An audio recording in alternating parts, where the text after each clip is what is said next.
It seems like we have new weapons we've discovered outside Inkopolis. Hey Octos and Squids, welcome to the Splatlands.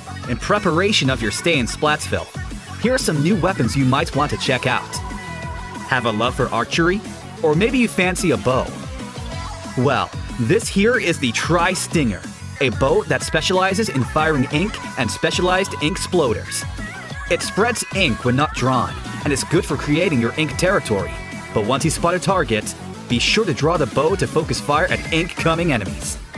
Notice these when you charge up or draw your bow? These are little ink sploders. After a moment, they pop, creating a bigger spread of ink that harms enemies standing close to them. The further you charge, the narrower the focus of fire becomes. It's great for harassing the opposition and very effective at long distances. Just be mindful of the charge time.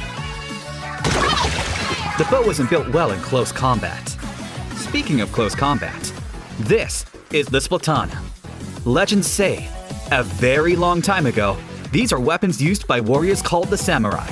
If you prefer getting rather close to your enemies, then try this weapon for size. Though it may seem like a close-range weapon, it fires ink discs at a fairly decent range. And if you charge it, you fire an ink wave that can cleave the competition. But as the legends say, there are more secrets than what the Splatana can show.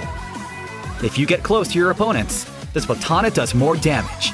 And if you can charge it up, you instantly eliminate enemies right in front of you. Also, don't let the Splatana confuse you. Though it may be related to its very long-distance cousin, the ink brush, the two are vastly different when spreading ink. And even more so when it comes to speed.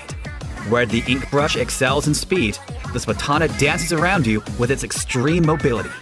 Be sure to constantly dance around your opponents and keep them on their toes by hitting them in different angles.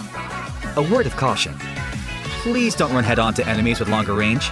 It usually doesn't end well. And that about does it. If you want more weapons, we have a lot more resources you can check out. And as always, stay fresh!